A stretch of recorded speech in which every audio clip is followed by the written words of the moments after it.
শুভ সকালে আমার প্রিয় বন্ধুরা, কেমন আছো তোমরা সবাই? আশা করি যে যেখানে আছো সবাই ভালো থেকো, সুস্থ থেকো। ভগবানের কাছে এটাই প্রার্থনা করব। আর তোমাদের আশীর্বাদ ও ভালোবাসা আর ভগবানের আশীর্বাদে আমরাও মোটামুটি ভালো আছি। তো আজকে হলো মঙ্গলবার আর এখন বাজে সকাল 8টা। তো সকালবেলা যাবতীয় কাজবাজ আমার হয়ে গেছে, শুধু রান্নাটা বাকি আছে। আর হিয়ার বাবা সকাল সকাল চলে গেছে কাজে, চলে গেছে মালিকের বাড়িতে চলে গেছে।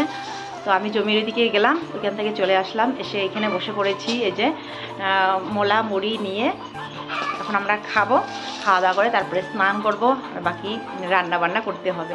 তো চলো বন্ধুরা, সঙ্গে থেকো, পুরো ভিডিওটা স্কিপ না করে। আশা করি ভালো লাগবে। ভালো লাগলে অবশ্যই একটা লাইক করে দিও, কমেন্ট করে জানিও কেমন লাগে আমাদের ভিডিও।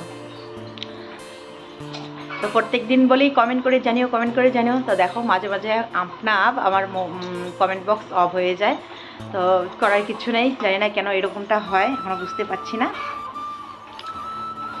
তো আমি কিন্তু ইচ্ছা করে বন্ধ করে রাখি না। তো এই যে সেদিন মোলা বানিয়েছিলাম, মোলা প্রায় শেষের দিকে আর 3টে আছে। কালকে 3বারে 3টে খেতে পারবে। তো আজকে আমি খাচ্ছি, কালকে আমার আর নেই।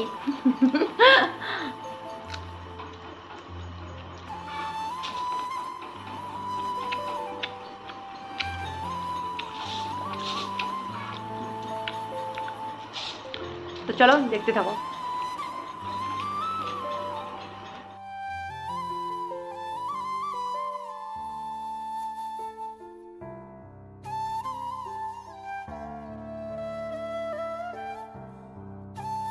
আজকে বড় মেয়ের টিউশন নেই, তাই আরাম করে এই যে খাচ্ছে।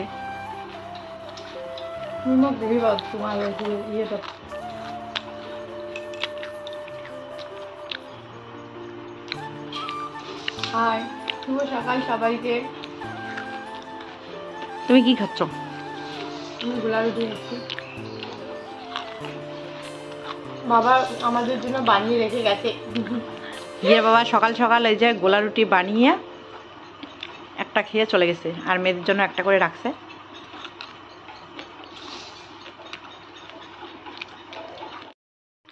তো বন্ধুরা, অনেকক্ষণ পর আসলাম তোমাদের সামনে। এখন বাজে দুপুর 1টা 32 মিনিট। সেই সকালবেলায় একটুখানি শেয়ার করেছিলাম, আর তোমাদের সামনে আসাই হয়নি। তো এতক্ষণ সকালবেলায় কিন্তু আমাদের খাওয়া দাওয়া শেষ। সিদ্ধ ভাত রান্না করেছিলাম, চাল কুমড়া ভাজা আর আলু সিদ্ধ দিয়েছিলাম। তো সকালবেলা খাওয়া দাওয়া হয়ে গেছে। তো এখন আমি দুপুরবেলার রান্না করব। তো ভাবলাম যে না, একটু কিছু তোমাদের সাথে শেয়ার করি, শেয়ার না করলেও তো আর হবে না। তো চলো এবার আমি রান্নাঘরে যাব রান্না করতে।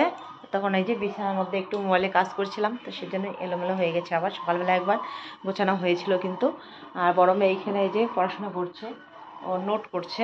তো শেয়ার আর করলাম না, ও বারণ করছে আর কি আমাকে, বারণ করছে, ওকে শেয়ার করতে দিচ্ছে না। বলছে আমি কীভাবে বসে পড়াশোনা করছি সেটাও দেখাবে। তো যাই হোক, চলো ওকে দেখাচ্ছি না। এই যে বইগুলো এখানে আছে।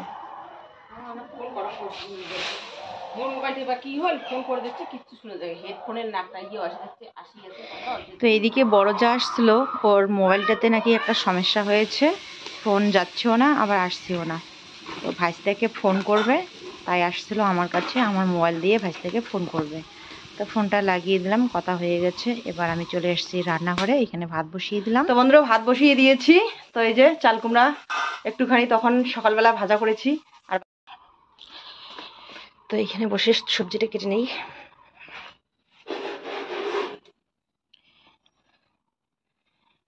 তো এক দাদা ভাই কমেন্ট করে বলেছিল যে এটা কীরকম চিচিঙ্গা। চিচিঙ্গা হয় লম্বা আর সরু। তো আমাদের এইখানে না এই যে এইরকম চিচিঙ্গাটাও পাওয়া যায়, লম্বা সরু যেটা হয় ওটাও পাওয়া যায়, আর এইরকমটাও পাওয়া যায়। তো এটাও চিচিঙ্গাই আর কি। এক দাদা ভাই বলেছিল যে এটা ধুন্দুল নাকি, যে শুকানোর পর যে ছোবা হয় শরীর ঘষা যায়। তো না, এটা না, এটা চিচিঙ্গাই, ধুন্দুলটা অন্যরকম। এই যে দেখো, এই গাছের মধ্যে ধুন্দুল আছে। কেন অনেক ধুন্দুল হয়েছিল, আমরা খেয়েছিলাম। তরকারি খাওয়া যায় যখন জ্বালা থাকে, ছোট ছোট থাকে, তখন তরকারি খাওয়া যায়, সবজি খাওয়া যায়। এই যে দেখো ধুন্দুলগুলো দেখা যাচ্ছে, ঝুলে ঝুলে আছে, কিন্তু সব শুকিয়ে গেছে। মোবাইলে ভালো আসছে না, অনেক আছে গাছে। এই যে দেখো শুকিয়ে গেছে, এখন শুকিয়ে গেছে। এটাকে ছোবা বলে অনেকে, আমরা বলি ঘষা, মানে শরীর ঘষি। এই যে ভিতরটা এরকম।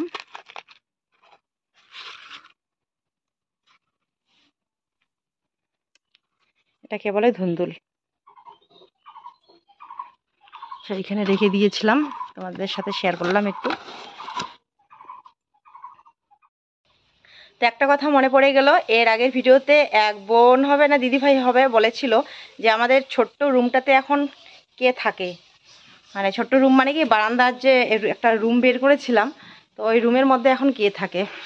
তো যাই হোক, এখন তো আমি রান্না করছি, রান্নার পর তোমাদের সাথে শেয়ার করব ওইখানে এখন কে থাকে। ঠিক আছে, তাড়াতাড়ি সবজিটা কেটে নিয়ে আমি এখন রান্না করি। তো বন্ধুরা, আমার রান্না কমপ্লিট। এই যে এই ঘরে নিয়ে আসলাম ভাত তরকারি। এদিকে যে বসে পড়েছে, দুই মেয়ে বসেছে।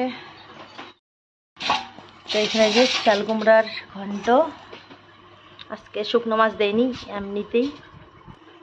সবাইকে দিয়ে দাও তো একটু করে। আমি চিচিঙ্গার তরকারিটা নিয়ে আসি নামিয়ে।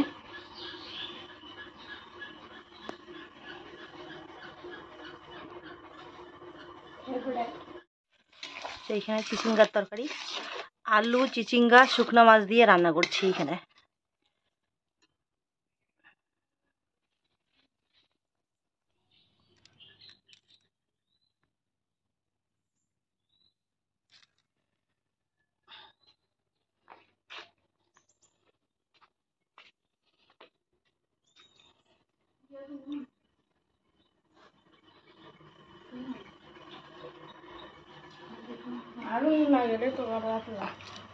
হাতাটা কই দেখি। হ্যাঁ দাদা, আমি করছি না।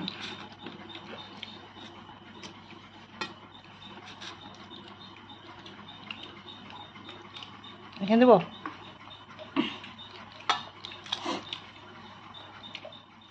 তো বন্ধুরা, খাওয়া দাওয়া হয়ে গেছে কিন্তু অনেকক্ষণ আগে, এখন বাজে বিকেল 5:30। তো একটু রেডি হয়েছি, একদিকে যাওয়ার কথা, বিলের ওই পারে আর কি যাওয়ার কথা। তো আমি তোমাদের সাথে শেয়ার করতে চেয়েছিলাম আমাদের এই যে ছোট্ট রুমটাতে কে থাকে। এক দিদিভাই হবে না বোন হবে জানি না, তো কমেন্ট করে বলেছিল যে এখন আমাদের ছোট্ট রুমের মধ্যে কে থাকে। তো আমি বলেছিলাম যে পরের ভিডিওতে আমি তোমাদের সাথে শেয়ার করব। ওই ঘরে আমি কি রাখছি, কে থাকে, সেটা জানতে চেয়েছিল আর কি। তো ভাবলাম যে চলো আজকে তোমাদের সাথে শেয়ার করব যে ওই ছোট্ট রুমের অবস্থা কি রকম হয়েছে আর কে এখানে থাকে। কিন্তু এক জায়গায় যাওয়ার জন্য আমি রেডি হয়েছি, মানে যে বাড়িতে যাচ্ছি হয়তো একটু পরে গেলে দেখা হবে না, তো সেজন্য ওইখান থেকে আসবো, তারপরে তোমাদের সাথে শেয়ার করব। আর হ্যাঁ, আমার লন্ডনের দিদিভাইও দেখতে চেয়েছিল যে ওই ঘরটা এখন কি রকম আছে, মানে কিভাবে রাখছি সেটা দেখতে চেয়েছিল। কিন্তু দেখো, প্রত্যেক দিন ভাবি যে শেয়ার করব শেয়ার করব, কিন্তু আর শেয়ার করাই হয় না। তো আজকে লন্ডনের দিদিভাইও দেখতে পারবে। আর মানে যারা দেখার ইচ্ছুক, যারা আমাকে বলেছিলে যে এখন আমি ওই রুমে, মানে ওই রুমে এখন কে থাকে সেটা জানতে চেয়েছিল, তো সবার দেখা হয়ে যাবে। তো চলো আগে ওইখান থেকে চলে আসি, কাজটা সেরে তারপরে তোমাদের সাথে শেয়ার করব আমাদের এই যে বারান্দার ছোট্ট সুন্দর রুমটাতে এখন কে থাকে। কেউ না কেউ তো থাকে, তো অবশ্যই তোমাদেরকে দেখাবো। আর এই দিকটা দেখো এখনো ফাঁকা আছে। এই যে এই টিনটা শুধু লাগানো আছে, এখানে দুইটা টিন খোলা আছে, তো পরে লাগিয়ে নেব। কাঠগুলো ফ্রাই করেই তারপর লাগিয়ে নিতে হবে। এই চাটিটা না থাকার কারণে বাড়িটা একদম অন্যরকম হয়ে গেছে, কেমন যেন ফাঁকা ফাঁকা হয়ে গেছে। ওইদিকে দেখো সূর্যি মামা অস্ত্র যাচ্ছে পশ্চিমে। বাঁশবাগানের মাথার উপর সূর্যি মামা উঁকি দিচ্ছে।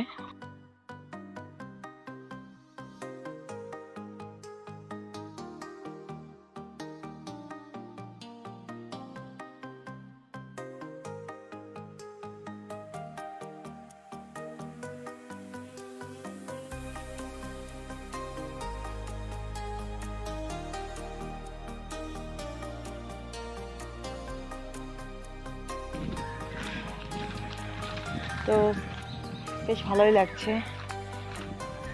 আজকেও সেরকম রৌদ্র ছিল না।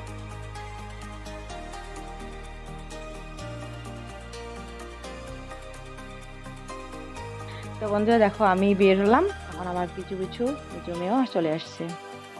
তো আমাকে বলছিল কোথায় যাচ্ছি, কেন যাচ্ছি। তো ওকে বললাম যে আসিস না, আমি এখনই যাব, এখনই আসবো। বলছে না, আমিও যাবো, এদিকে কি সুন্দর হাওয়া বইছে। ও নাকি বিকেলের এই মানে হাওয়াটা উপভোগ করবে, সেজন্য আমার পিছু পিছু আসছে। তো সত্যি খুবই কিন্তু ভালো লাগছিল। দেখো এসে আমাকে অনেক রকমের এখানে কথা বলছিল। তো আমি ওকে বলছিলাম কোথায় যাচ্ছি, কার বাড়ি যাচ্ছি, এই সম্বন্ধেই কথা বলছিলাম।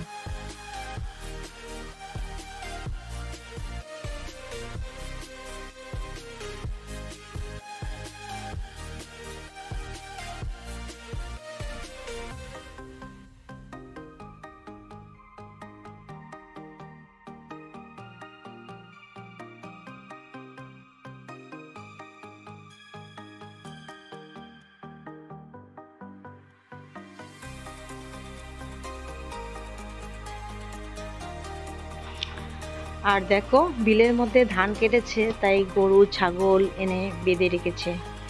গত বছর এই জ্যৈষ্ঠ মাসে বিলের মধ্যে জল ছিল, ছোট ছোট পাট গাছগুলো ডুবেছিল, এই ধান ক্ষেতগুলোও কিন্তু ডুবেছিল। তো গত বছর ধান ক্ষেত ডুবেছিল জলের মধ্যে, এবছর তার জন্য খুব তাড়াতাড়ি করেছে। যাই হোক, ওদের ধান কাটা শেষ, বাড়িতে নিয়ে গেছে ধান ডাঙিয়ে। ওদের চিন্তা ভয় সবই শেষ। এখন হয়েছে আমাদের পালা। জানি না আমাদের ধানগুলো ঠিক সময় মতো তুলতে পারবো কি না। তো দেখো এইদিকে কি সুন্দর লাগছে। তোমার ঠাকুরদা পিসি বাড়ি যাবে।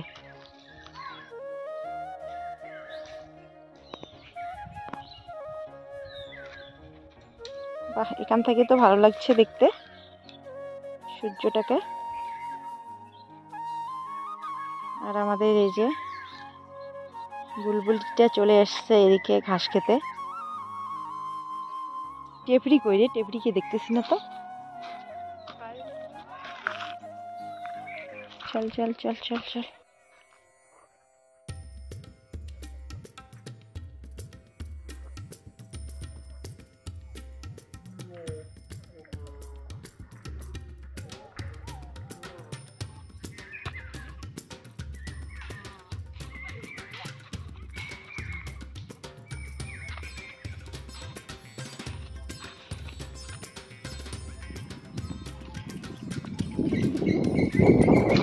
কি সুন্দর হাওয়া, প্রাণটা জুড়ে যাচ্ছে।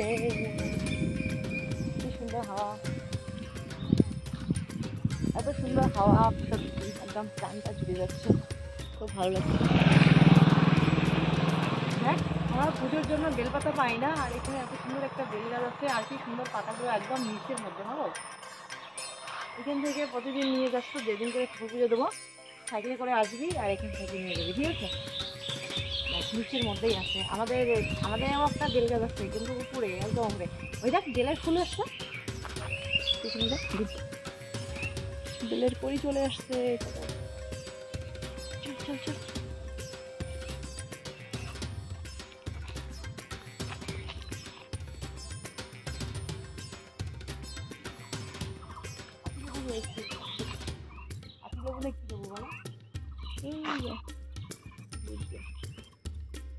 বাতাবি লেবু, বাতাবি লেবু আমার মনে পড়েছি এখন, বাতাবি লেবু হয়েছে।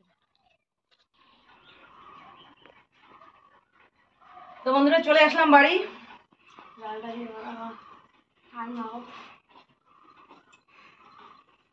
তো তাড়াতাড়ি করে চলে আসলাম দৌড়ে দৌড়ে।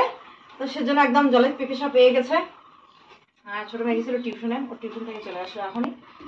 তো এই যে আমাদের ছোট্ট রুমটা, চলো তোমাদের সাথে শেয়ার করি। এখানে একটা পর্দা ছিল, পর্দাটা সরিয়ে নেওয়া হয়েছে, ধুয়ে দেওয়া হয়েছে।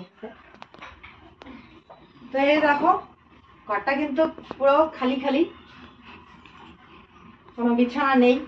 বিছানা ছাড়া কিভাবে কেউ থাকে এইখানে, সেটাই তোমাদের সাথে শেয়ার করবো। অন্ধকার লাগছে না, জানলাটা খুলে দেই, দেখা যায় ক্যামেরা আসে।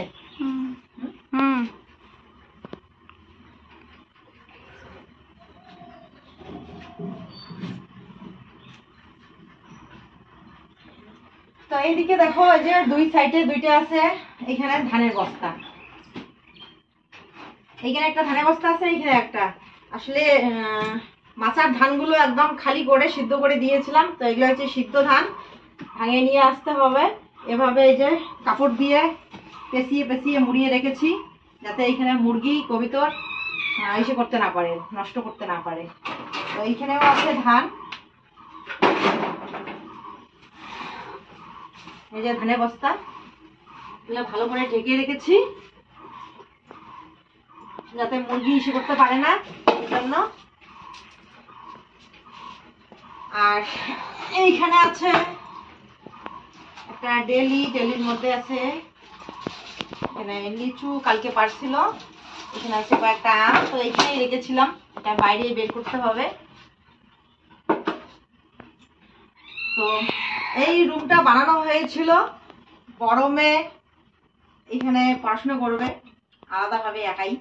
এই যে জানলা আছে, এদিকে একটা এসে বানিয়ে নেব বিছানার মতো ছোট্ট বিছানা তো জায়গা হবে না মনে হয়, মানে অর্ডার দিয়ে বানিয়ে নিতে হবে বিছানার মতো করে, যাতে একটা লোক থাকতেও পারে আর যেন এখানে বই রাখতে পারে, এদিকে চেয়ার বিছিয়ে এখানে পড়াশোনা করতে পারে, সেজন্য ঘরটা বানানো হয়েছিল। তো এখনো সেই ব্যবস্থাটা করা হয়নি, কারণ এখন বর্তমান কি বলবো অন্য ঝামেলার মধ্যে আছে, ওই ঝামেলাগুলো সারবো, তারপরে আস্তে আস্তে জিনিস এই ঘরে নিয়ে আসবো। এই বিছানা, এখানে একটা ছোট্ট টেবিলের মতো লাগবে, এখানে দুইটা চেয়ার লাগবে, তো একটা একটা করে জিনিস নিয়ে আসবো, তারপরে এই ঘরটা পরিপূর্ণ হবে। আর দরজাটা এখনো লাগানো হয়নি, তো সেই কারণেই আর কি ঘরটা আপাতত এরকম আছে। এখানে ধানগুলো রেখেছি, আর এই ঘরের দরজা হয়েছে এই যে দেখো ছোট্ট একটা দরজা বানিয়ে নিয়েছি, কারণ এটা আমরা রাত্রেবেলা দিয়ে রাখি, আর এখানে সবসময় একটা পর্দা দিয়ে রাখি। ফাঁকা রাখি না এই কারণে যে ঘরটার মধ্যে কেউ থাকে, সেজন্য। তো কে থাকে চলো তোমাদেরকে দেখাই। আমরা থাকি না, আমার মেয়েরা থাকে না, আমি থাকি না, তো কি হয়েছে, আমার পরিবারের কেউ থাকে এখানে। এই যে দেখো, এই যে এখানে একটা মুরগি থাকে,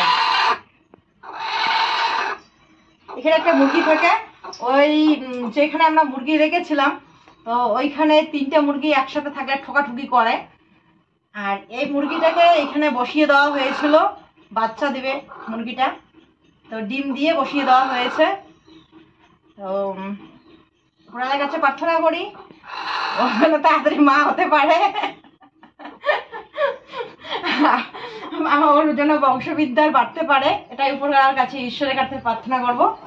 তোমরাও আশীর্বাদ করো, তোমরাও প্রার্থনা করো যেন ও খুব তাড়াতাড়ি মা হতে পারে। আর কয়েকদিন বাকি আছে, তাহলেই হবে। আর এটাকে রাত্রেবেলায় ঢেকে রাখি, এই পিড়িটা তার উপরে দেই, তার উপরে এই যে একটা এসে দেই, ইট দেই এখানে ভারী, যাতে এটা পালাতে না পারে। পালায় না অবশ্য, ডিম আছে তো সেজন্য পালায় না। তা এই যে এক বোন বলেছিল যে এই ছোট্ট রুমটাতে কে থাকে, তো কে থাকে, কেউ না কেউ তো থাকে, তো ওরও তো একটা প্রাণ আছে, তাই না বলো? আমরা না থাকি তো কি হয়েছে, আমাদের মুরগি থাকে এইখানে বর্তমান। তো ওকে কিন্তু এইখানে সবসময় রাখবো না, এখানে আপাতত আমি রেখেছি, যখন ওর বাচ্চা দিবে এটাকে সরিয়ে নিয়ে যাব। আসলে কি বলতো, ডিম আছে যেহেতু ওইখানে যদি রাখি, তো 3টে মুরগি এসে ওই ডিমের মধ্যে বসে পড়ে, তো সেজন্য ওকে আলাদাভাবে এই ঘরে রাখা হয়েছে। মানে মুরগিটা যখন বাচ্চা দিবে তারপরে আমরা আবার ওই আগের স্থানে নিয়ে যাব, ওইখানে রাখবো। তো চলো, প্রচন্ড গরম লাগছে, আমি এখন এটাকে ঢেকে রাখবো। তারপরে জানলাটা দিলাম না, জানলাটা করে দেই।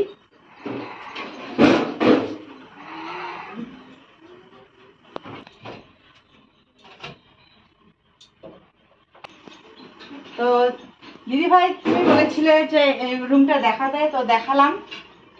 ধানের বস্তা আর মুরগি আছে এইখানে, আর এটা এইভাবে রাত্রিবেলা ঢেকে রাখি, তারপরে এইখানে পর্দা টাঙিয়ে দেই, আর এইখানে একটা এসে ওই দিক থেকে ভারী এসে দেই যাতে এটা পড়ে না যায় হাওয়াতে, সেজন্য এখানে দরজাটা লাগাতে হবে, খুব শীঘ্রই লাগাতে হবে, দেখি কবে লাগাতে পারি।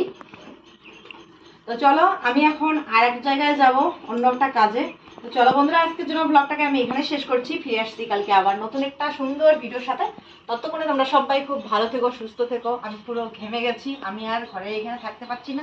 আমি এখন হাত পা ধুয়ে নিয়ে রেডি হব। টাটা। আর দেখো, বিকেলবেলায় আমি ব্লগটা শেষ করে দিয়েছিলাম, এরপর আবার কিছু তোমাদের সাথে শেয়ার করছি। আসলে আমার খুব ভালো লেগেছিল দেখে, তাই তোমাদের সাথেও শেয়ার করলাম। তো কোথায় আসছি সেটা অবশ্যই তোমরা বাকি ভিডিওটা দেখলেই বুঝতে পারবে। চলো দেখতে থাকো। এবছর কিন্তু সেই ভয়ে ঘরের ওইদিকে আরো 2-1টা গাছ ছিল, ওগুলা কেটে দিয়েছি। চাটি বেড়া এখন ভাঙছে। তো যত সাবধানে থাকি না কেন, যা হওয়ার তা হবে। আমার কথাগুলো শুনে মুখে শরম লাগিয়ে দিচ্ছে না। সাবধানে থাকতে হয়, সাবধানে দেখাশোনা করতে হয়। তো আমি আসছি এক দিদির বাড়িতে। এইখানে এসে দেখি, এই যে দেখো, এই যে ভাস্তিরা বলছে যে আমার ব্লগ নাকি ওরা টিভিতে দেখে, তো সেজন্য আমি এসছি। তো এক ভাস্তি চালু করে দিল, তো দেখছি এখন। তো দেখে আমারই মানে লজ্জা লাগছে যে আমার কথার স্থানগুলো যেন কিরকম শোনা যাচ্ছে।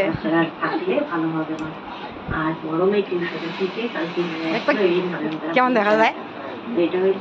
এই যে দুই ভাস্তি চা খাচ্ছে এদিকে সবাই। শুনেছি সাদা নয়নতারা ফুলের পাতা খেলে নাকি সুগার কমে, ভাবলাম যে লাগিয়ে দিই এখানে। তো জানো তো বন্ধুরা, ছোটোবেলায় যখন টিভি দেখতাম তখন না মনে মনে ভাবতাম, যদি কোনো রকমভাবে আমরা টিভির মধ্যে ঢুকতে পারতাম কি ভালো লাগতো আমাদের, যদি টিভির মধ্যে দেখা যেত। তো দেখো, ইউটিউবে ভ্লগ করে এখন সেই ছোট্টবেলার ইচ্ছাটা কিন্তু পূর্ণ হয়েছে। আর লন্ডনের দিদিভাইও একদিন ভিডিও কল করে বলছিল, দেখো দীপালি, তোমাকে আমি টিভির মধ্যে দেখতে পাচ্ছি, খুব ভালো লাগছে দেখতে। তো সত্যি আমারও ভীষণ ভালো লেগেছিল। আর তোমাদের মধ্যেও অনেক বোন কমেন্ট করে বলেছিল যে আমার ব্লগ তারা টিভিতে দেখে। তো সত্যি আমি ভীষণ খুশি হই মনে মনে। আর এই কথাগুলো যখন আমি বাড়িতে এসে বলছিলাম, তখন মেয়েরা বলছে, তাহলে ঠাম্মাকে বলি, ঠাম্মাও খুশি হবে।